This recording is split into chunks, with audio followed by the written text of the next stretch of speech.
I'm going to speak on the Donovan-Wemyss conjecture, following work by Wemyss, Jasso-Muro, and many others. So this is a kind of Bourbaki-style talk on a recent result. This conjecture is now a theorem, essentially due to Jasso and Muro. So, and the plan is as follows. I will start by giving the original geometric formulation of the conjecture.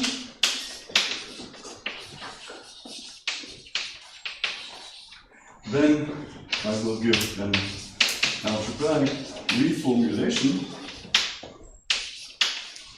based mainly on work by Wemyss. And finally, I will give the overall strategy of the proof.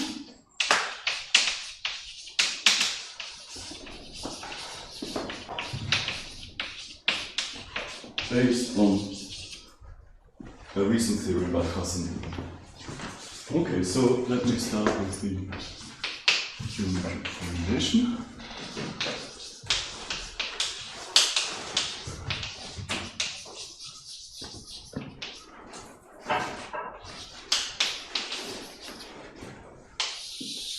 We work over the field of complex numbers, which I will denote by K out of habit, and then the Donovan-Wemyss conjecture concerns a certain class of three-dimensional singularities, the so-called compound dual singularities.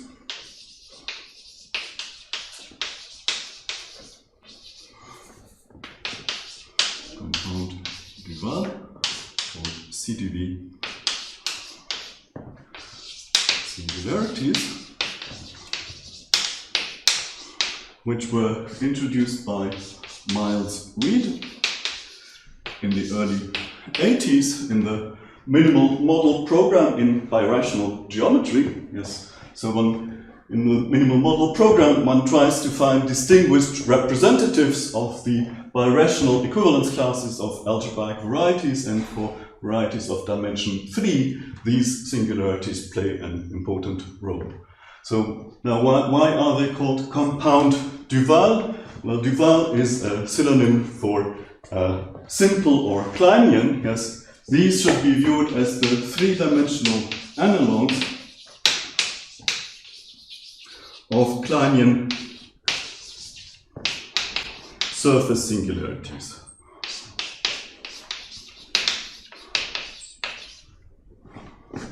Kleinian, also called dual, also called simple surface singularities.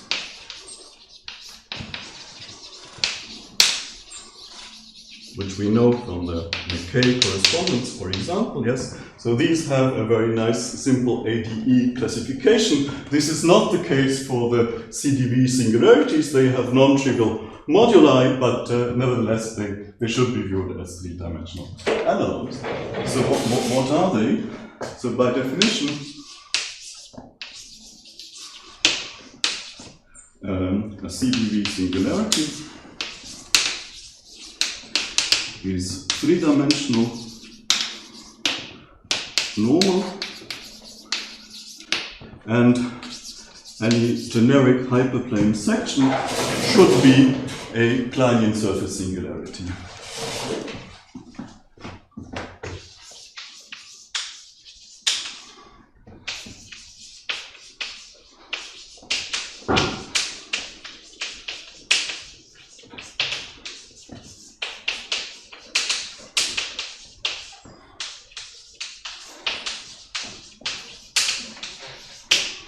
Okay.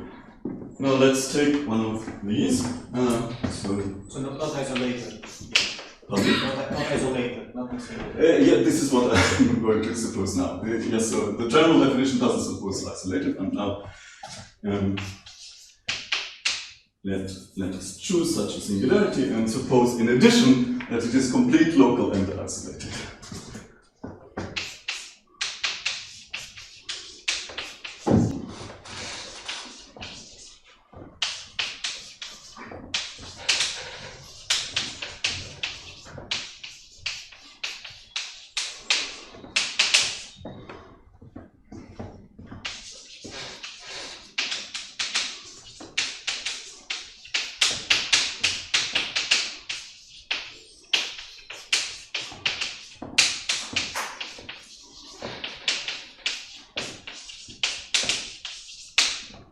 Okay, and then we can write it down quite explicitly. We can write it down in terms of an equation, namely the algebra R is then a portion of a power series algebra in 4 indeterminates by some equation, and this equation has a special form. It's the equation of a Kleinian hypersurface of a Kleinian surface singularity plus y times some power series u x y. Yes, so this is the equation f of our singularity.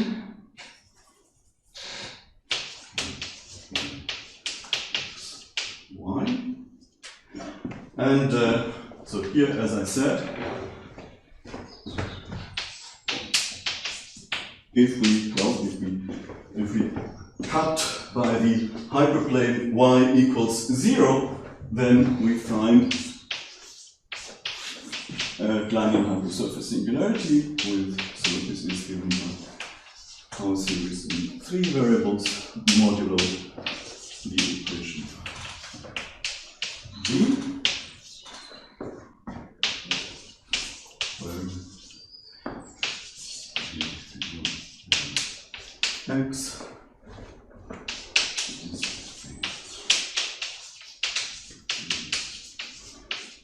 surface singularity. So we have for these we have an ADE classification. So for example, in type A n G would be u squared plus n squared plus x to the n plus first, and in the notes you can find the equations of the others. Okay, and now let me make an additional hypothesis. We suppose in addition that our singularity has a smooth resolution. So suppose that there exists a resolution p from y to x, a small crepant resolution. Okay, let me draw a picture. It's a symbolic picture. I will draw things in dimension 2, but they are really 3-dimensional. So here we have x with the unique singular point at the origin, and then we have the resolution y, and over this unique singular point, well, here we have p. If we take the pre-image of this unique singular point, we get what is called the exceptional fiber, which will be a union of rational curves. So all these curves are contracted to the singular point p. Okay, so let me call the terminology. Resolution means that y is smooth, p is birational, and then isomorphism outside the exceptional fiber, the pre-image of 0, then crepant means that the pullback of the dualizing sheaf of x is the canonical sheaf on y. Now here actually x is Gorenstein, so the dualizing sheaf is just the line bundle of rank 1, and so this implies in particular that y is Calabi-Yama threefold, and then small means that it's an isomorphism in 4-dimension 2. And actually these two properties are equivalent in this setup, but it's good to have this.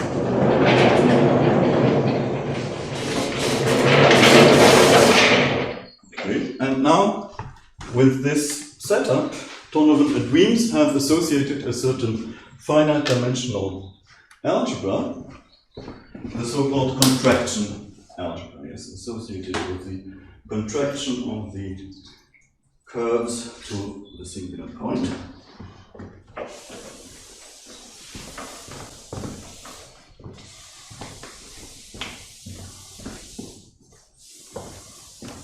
Does it go back to a resolution of the Kleinian singularity? No, there's no group action. I mean, well, the Kleinian singularity is a quotient singularity by a finite group action, but there's no action on the CDB singularity. You have a Kleinian singularity sitting inside, right? In the yes, in this section, yes. Resolve the Kleinian singularity. Pardon? If you pull it back, it resolves the Kleinian singularity. If you pull it back, it will usually partially resolve the Kleinian singularity.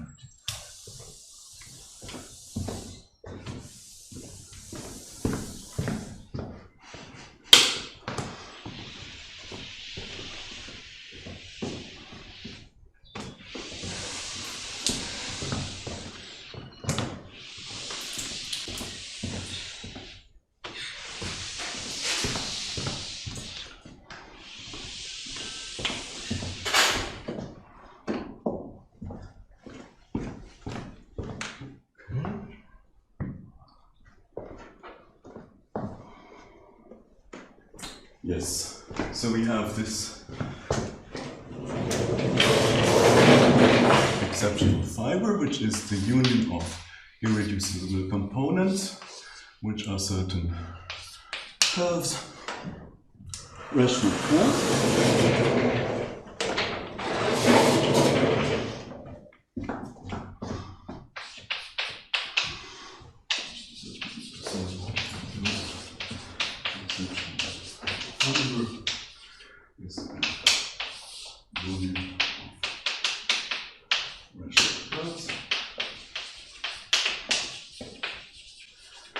And this is contracted to the singular point by P.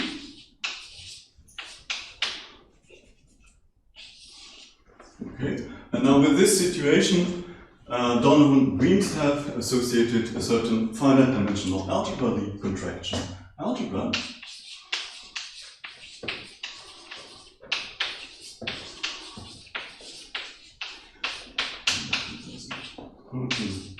And associated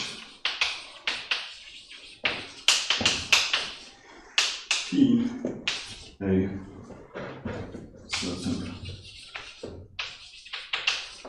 finite dimensional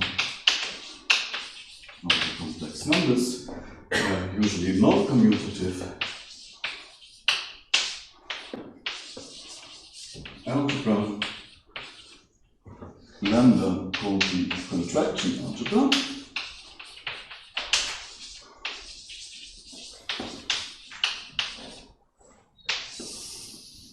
Okay, so as you probably know, if you have a finite dimensional algebra over an algebraically closed field, up to Morita equivalence, you can describe it by a quiver with relations. The quiver is unique. So let me give you an example of the quiver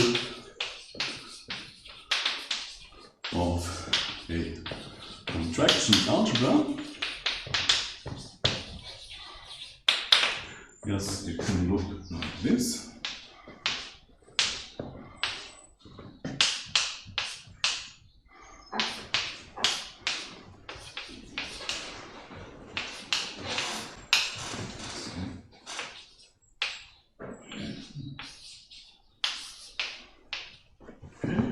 And the vertices, this quiver has geometric meaning, the vertices are in bijection with the irreducible components, and the number of arrows from vertex I to vertex J is the dimension of x1 in the category of coherent sheaves on Y between OCI and OCJ.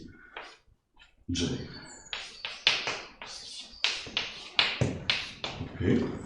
Now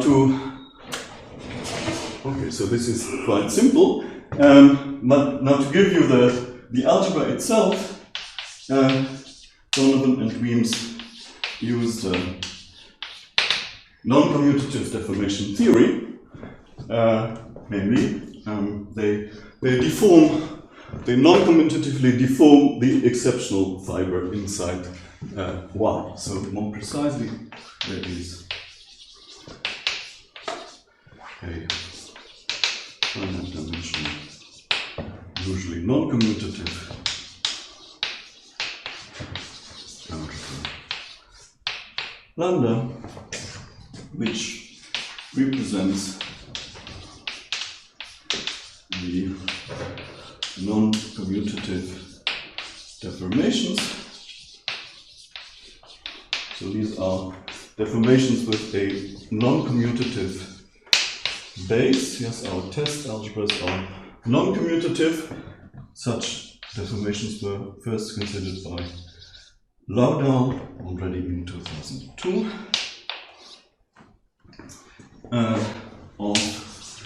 Well, to be precise, the sum of the OCI in the category of machines on Y, and this then is the complete definition of the contraction algebra.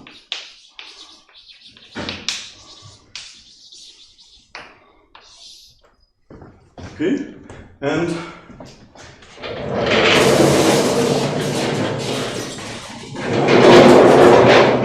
so this is a certain invariant associated with the singularity and its resolution. And surprisingly, it turns out that it determines a lot of classical invariants associated with the singularity.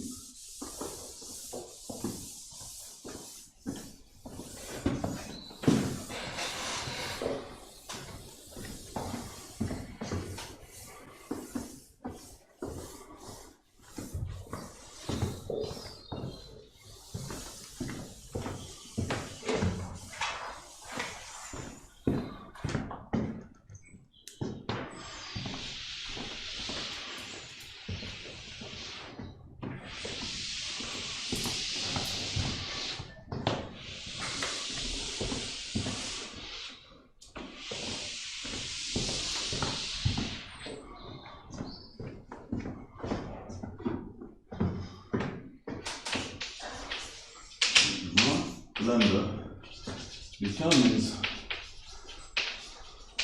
a lot of classical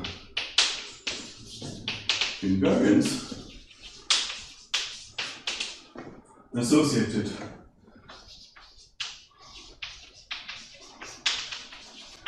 singularity.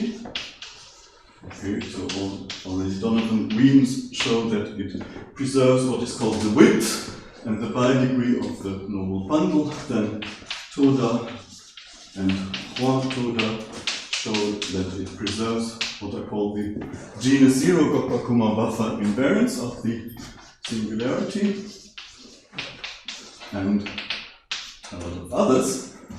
And well, since it determines really a lot of these invariants, Donovan and Wemyss were led to the conjecture that it should itself be a complete invariant. Yes, it should determine all the other invariants. In other words, it should determine the singularity itself up to isomorphism.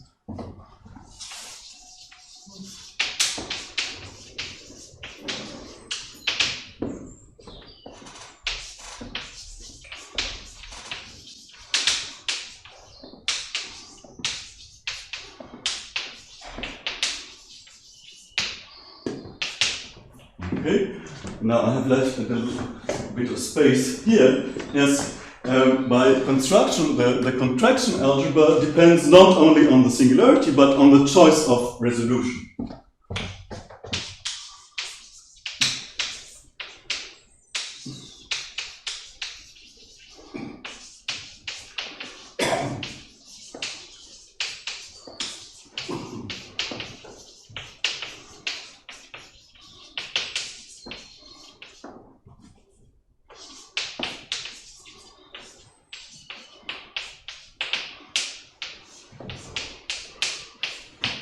Okay. Yeah, so there's a certain choice here. Lambda is not canonical. So what happens if we change the resolution? Well, if we combine work by Michael Weems from 2018 plus work of Alex Degas from 2015, we find that different resolutions give rise to derived equivalent contraction algebras. So that, in fact, the derived equivalence class of this finite dimensional algebra only depends on the singularity.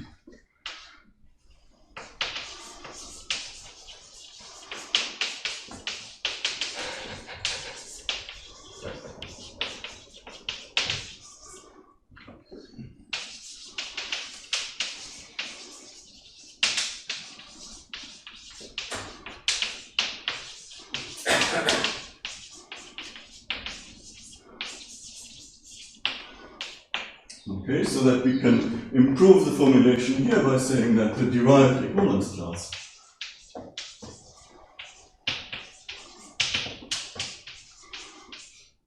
of the contraction algebra determines the singularity up to isomorphism.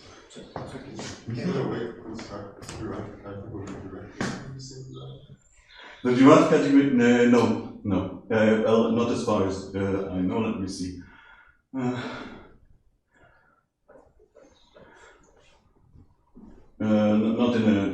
Not in a nice way.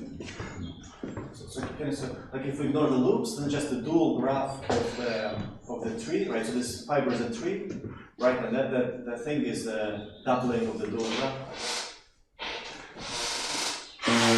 Because x1 is symmetric, right? Apparently.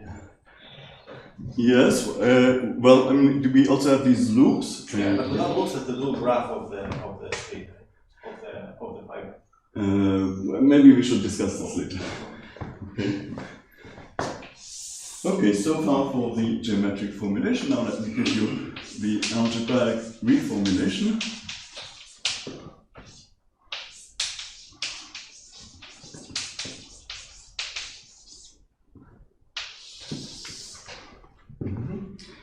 And, well, so we fix a CDB singularity as above. And we consider the singularity category of this singular algebra. It has already appeared several times in this conference. It's where the quotient of the bounded derived category of finitely generated R modules by the perfect derived category, which can be described as the fifth subcategory generated by the free module. Okay, well, as you probably know, it was quotients of this type, especially for Gorenstein algebras, were first considered by Buchholz in a recently published manuscript from '86, and then rediscovered by Orloff in 2003 in a geometric context. And this category has a remarkable number of strong finiteness properties. Let me list some of them. Well, first of all, we can give, if you like, a more concrete description of this category. Here it is equivalent, trying to equivalent to the category, the stable category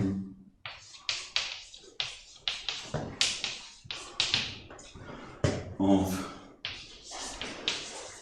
maximum Cohen-Macaulay R modules.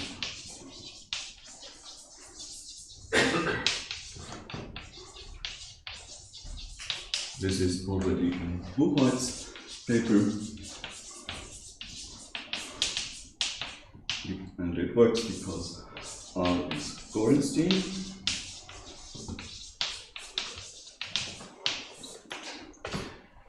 And now we can use what we know about Cohen-Macaulay modules to deduce properties of the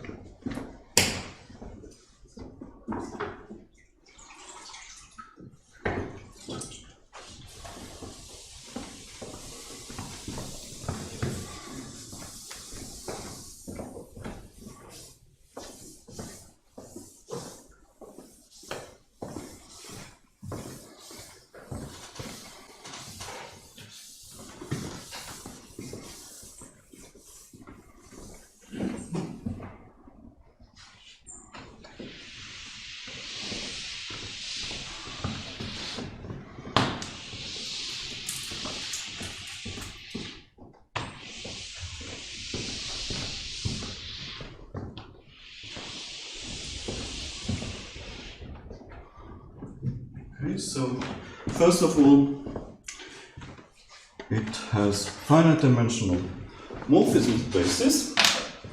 It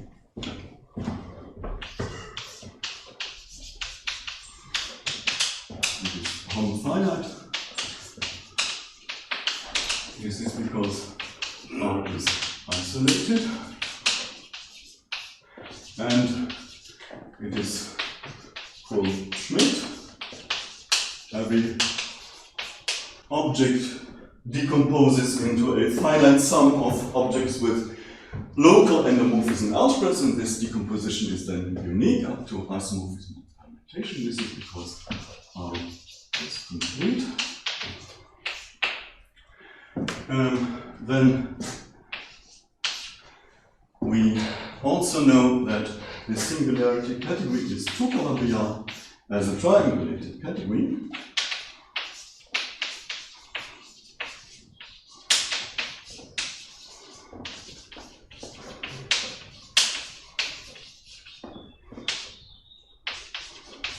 Yes, this is a special case of an bond result by Auslander.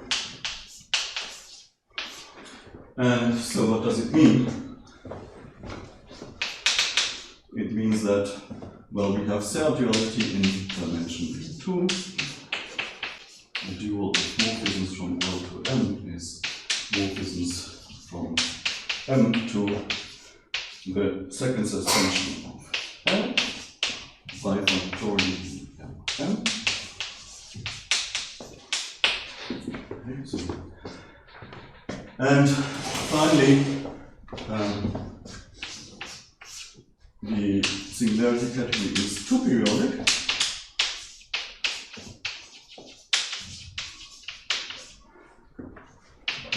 Which means that the square of the suspension functor is actually the identity functor.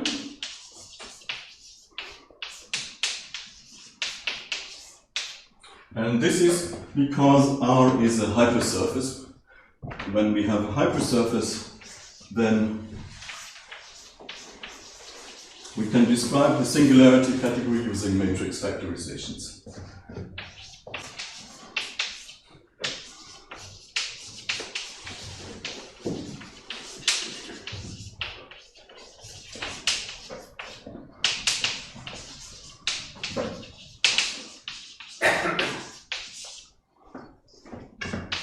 Matrix factorizations of the equation, and such matrix factorizations are two-periodic by construction. So what was it about R that meant it was two, singularity category was two-color? Yeah, sorry, the singularity category is two-color, yes. But, I mean, is there any hypothesis on R for that? So what we need is that R is local Gorenstein of full dimension 3, maybe local, sorry, maybe local. Thank you. Yes, and it's valid for any dimension instead of 3. And well, a remark for those who have attended my 10-minute talk two weeks ago. Yes, in the 10-minute talk I defined the cluster category associated with an acyclic quiver, and these categories are actually generalized cluster categories. Generalized cluster category. So it's associated in this case not just with quiver. And the quiver is just the quiver of lambda.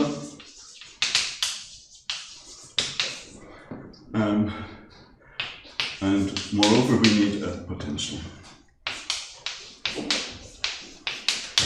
When we have a quiver with potential, then we have a generalized cluster category in the sense of Claire Amiot, and these categories are of this form, and that's how I got into this subject. Okay, as you see. Yes. Do these categories have cluster tilting objects? And now I am going to speak about cluster tilting objects. Yes. Okay. But before that, a little exercise. You can show that for any object in the singularity category, its endomorphism algebra is a symmetric algebra, which means if we take its K-dual, it is isomorphic to the endomorphism algebra as a bimodule. Over the endomorphism algebra, so this is a very nice additional property of this finite dimensional algebra. And now to reformulate the conjecture, we need a description of the contraction algebras in terms of this category.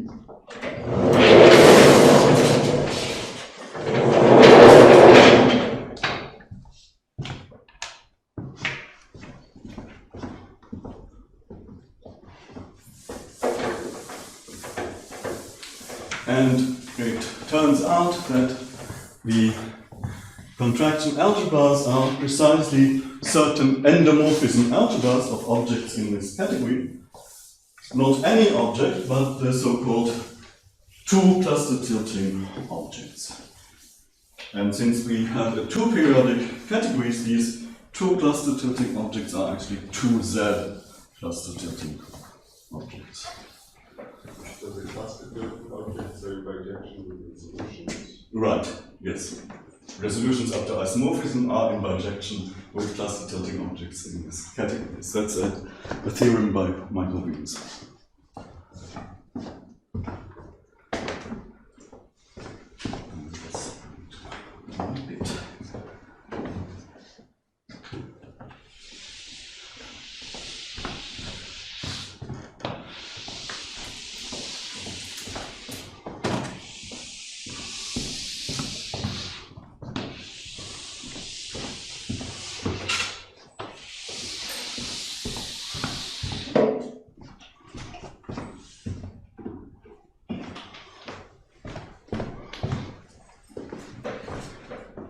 Okay.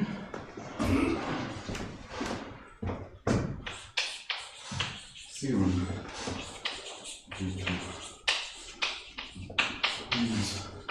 And the second part due to his student August. So the yes, there is a direction between crepant resolutions of space R and two Z cluster tilting objects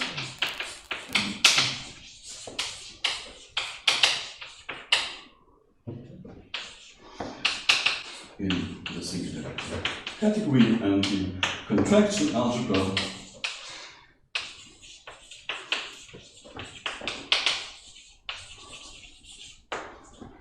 yes, resolutions P of X and cluster tilting objects T in the singularity. The contraction algebra of P is isomorphic to the endomorphism algebra of T. Okay, and so I should say what a cluster tilting object is. Yes, well, to the cluster tilting.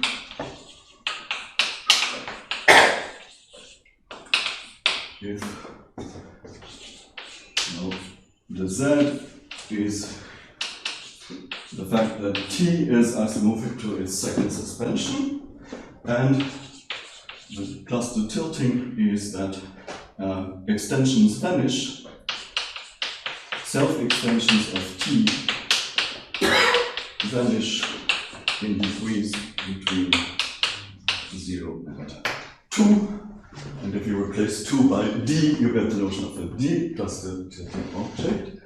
And so there's a second condition which says that T is a generator in a very strong sense. It's a two-step generator for each object in the singularity category. There is a triangle T1, T0, and T1, where the Ti's are in the closure of T under finite direct sums and direct sums. So direct sums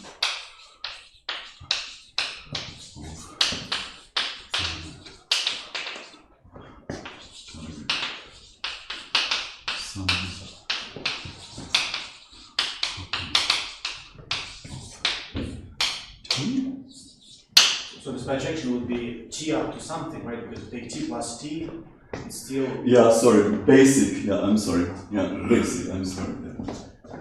Basic.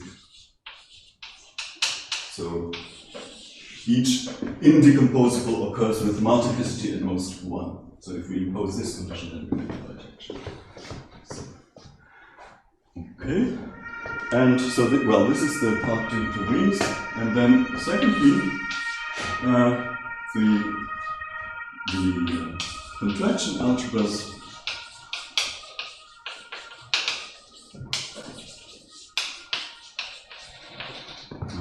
and T, where T is in the singularity category, form a single derived equivalence class, which moreover is finite up to, well, non-derived Morita equivalence. This is the part of August. And now we can reformulate the conjecture.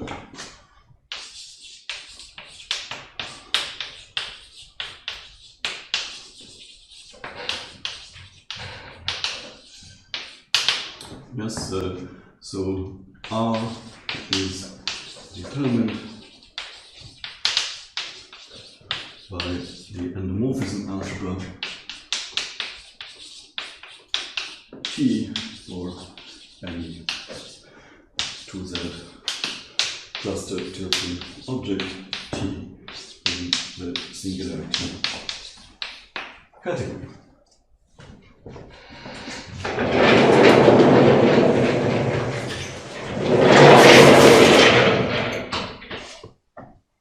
Is there a simple way to recover singularity category from this endomorphism algebra? Is that like Morita? There is no simple way, but there is a way, and that's the main theorem, which I will sketch in here.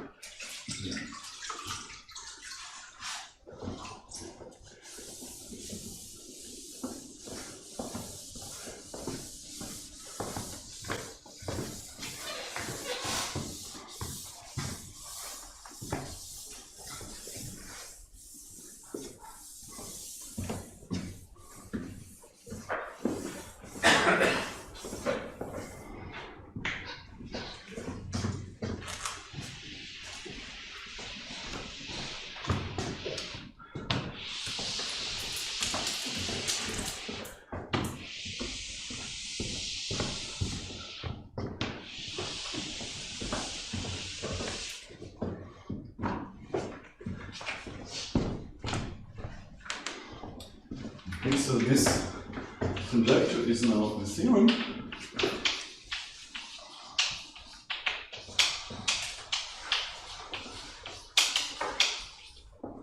Thanks to the so-called derived AuslanderIyama correspondence due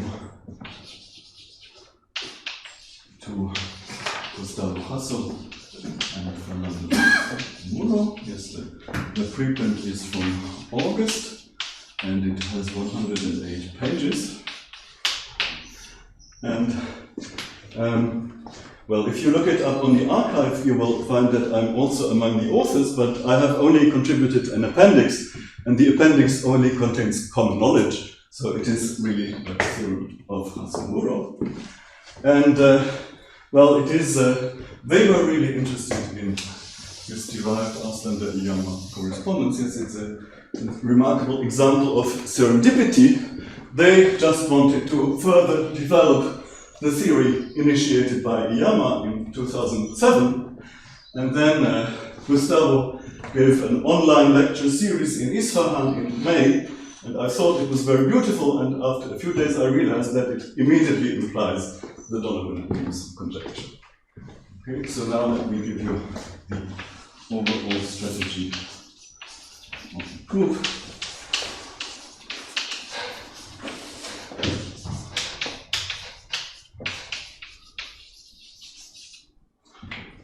Okay, so we need we take R as above, we take P 2Z plus the total object. Then we also need we have lambda, the associated contraction algebra. And well, we also have the DG enhanced singularity category of codes.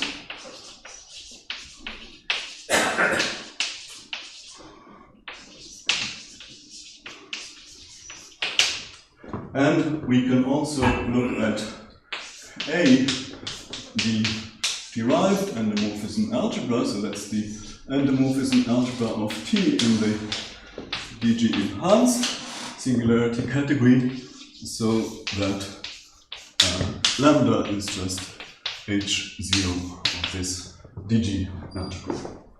Okay, and now, well, on the one hand we have lambda, and on the other hand we have R, and we would like to reconstruct R from lambda. That's the key step, how to reconstruct R from lambda. And there's an intermediate step, and yeah, so notice that these are two very classical objects concentrated in degree 0, and the intermediate step is, well, this slightly exotic DG category, the DG singularity category. So in a first step, we have to reconstruct the DG singularity category from lambda, and that is the most difficult step, and that's thanks to the derived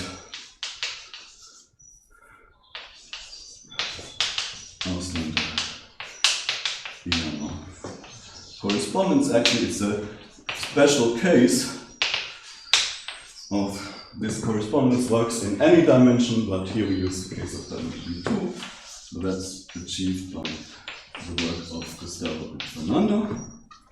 And now, well, we have to reconstruct our algebra from the DG singularity category. And that is much older. This is in a preprint from 2018 by Hua and myself. So how do we do that? Well, we compute the center of the DG singularity category.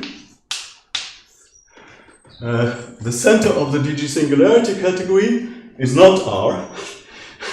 It is a certain finite dimensional commutative algebra, namely the so-called Turiner algebra.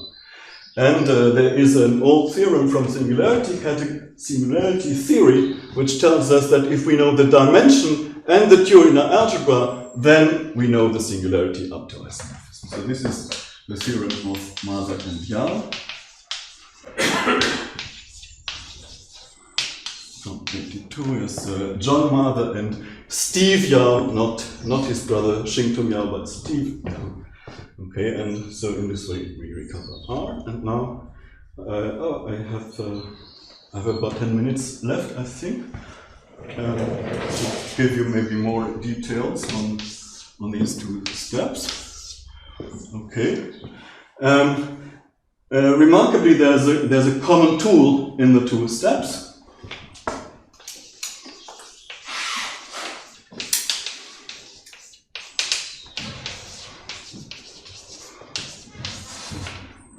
What is called singular Hochschild cohomology.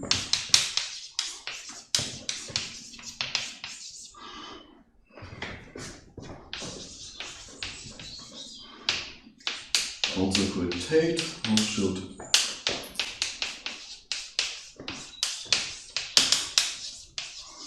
cohomology. So if we have B an associative algebra,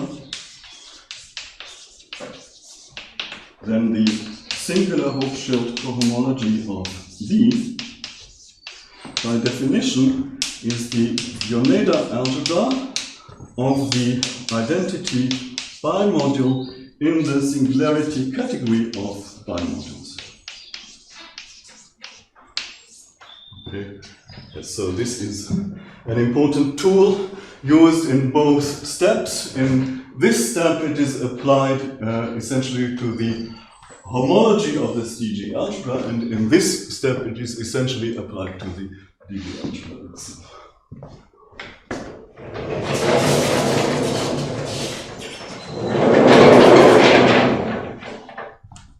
Okay, so now let me give you more details on the first step.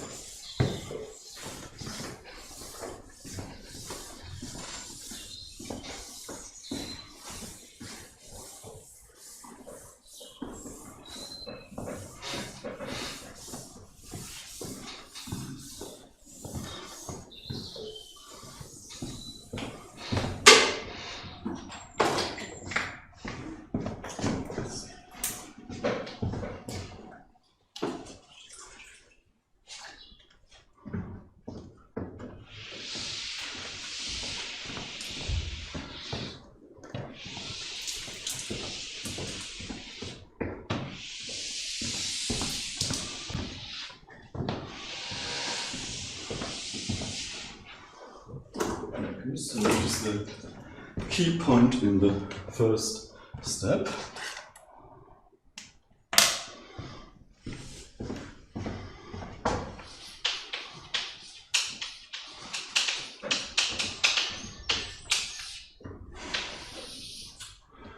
Okay.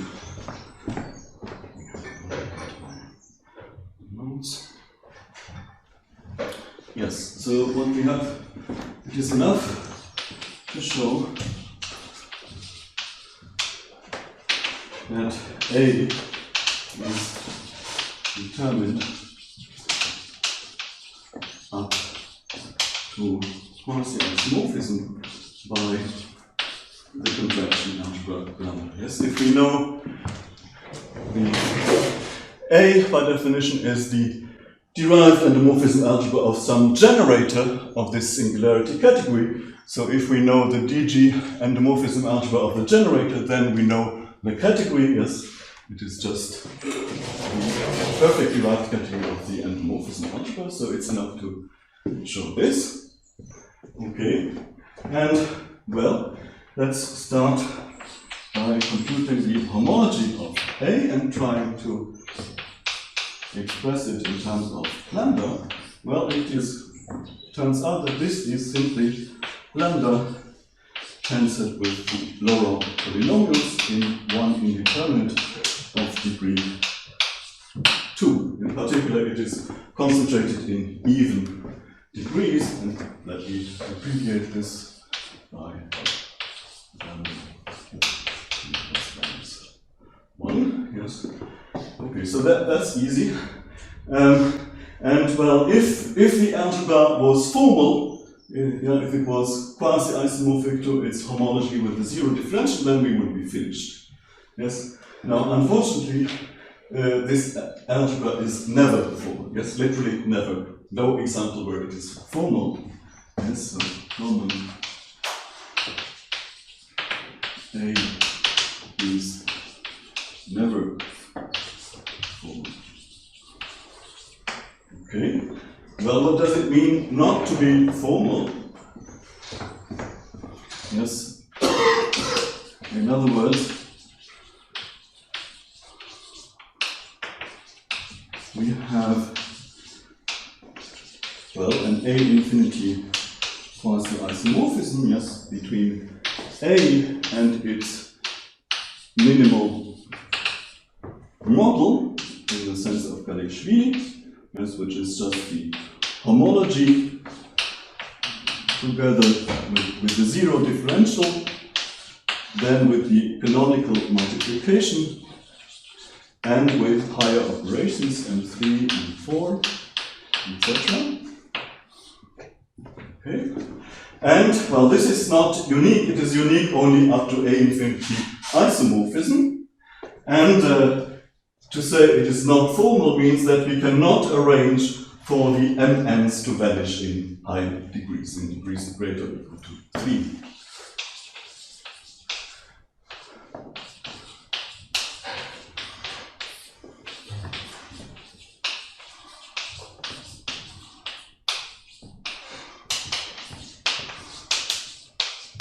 Okay, but well, if we look at the situation a bit more closely, yes, this is concentrated in even degrees, and M3, well, it's of degree 2 minus 3, so in particular of odd degree, and so M3 has to vanish.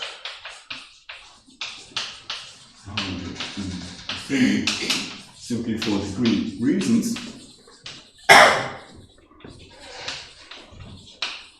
Okay, and well, if M3 vanishes, then, as you perhaps know, M4 is necessarily a Hochschild co-cycle for bigraded Hochschild homology of this with M2.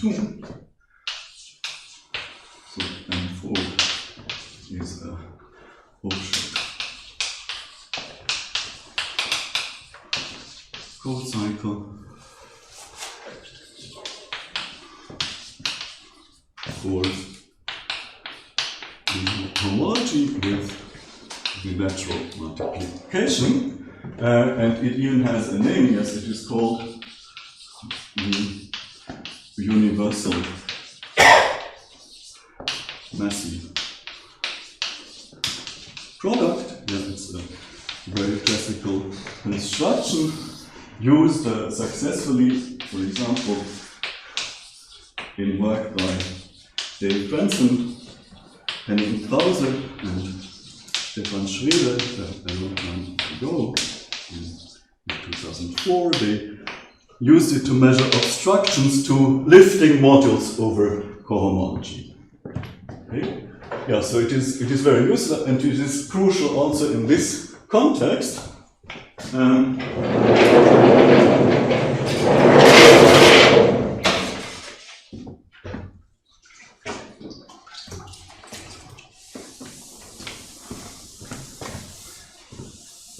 And it is always non-zero. Well, in our examples.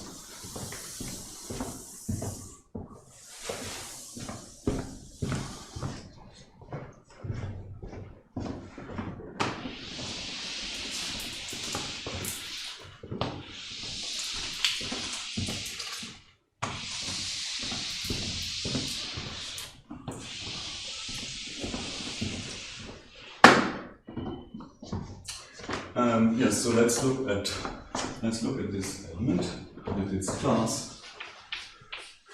It lives in Hochschild homology of high degree 4 minus 2 of the homology of A.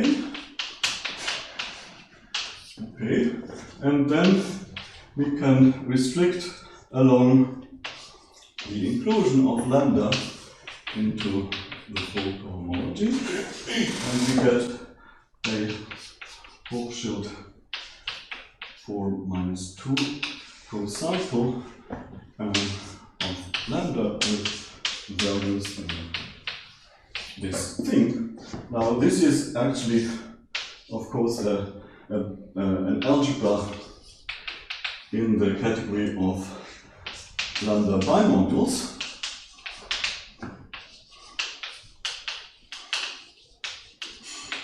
Okay, and so this becomes itself an algebra. And this is an algebra morphism, and if we pass to singular Rothschild cohomology, well, we still have an algebra and an algebra morphism.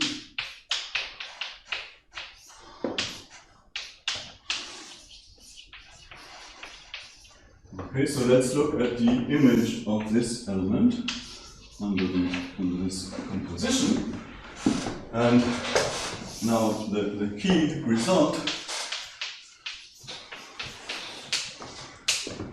due to Jasso-Muro is that this class is invertible in this algebra. Yes, let me write down the whole algebra, sorry.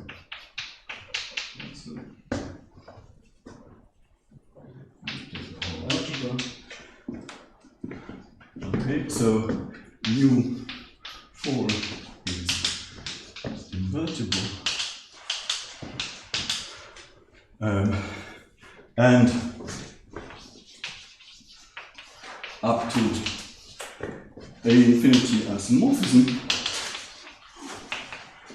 the A infinity algebra, A minimal. Yes, so this is lambda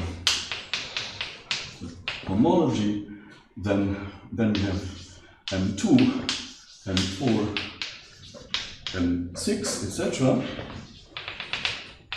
Yes, this A infinity algebra is the unique one which starts like this, and where we have an M4 whose image is invertible.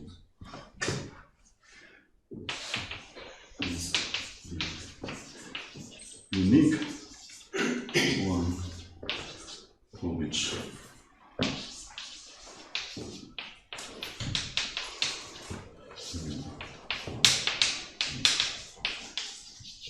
invertible. So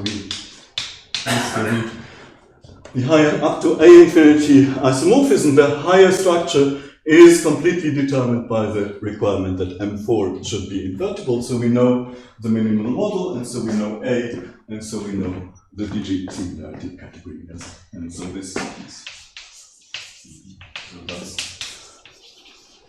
A is determined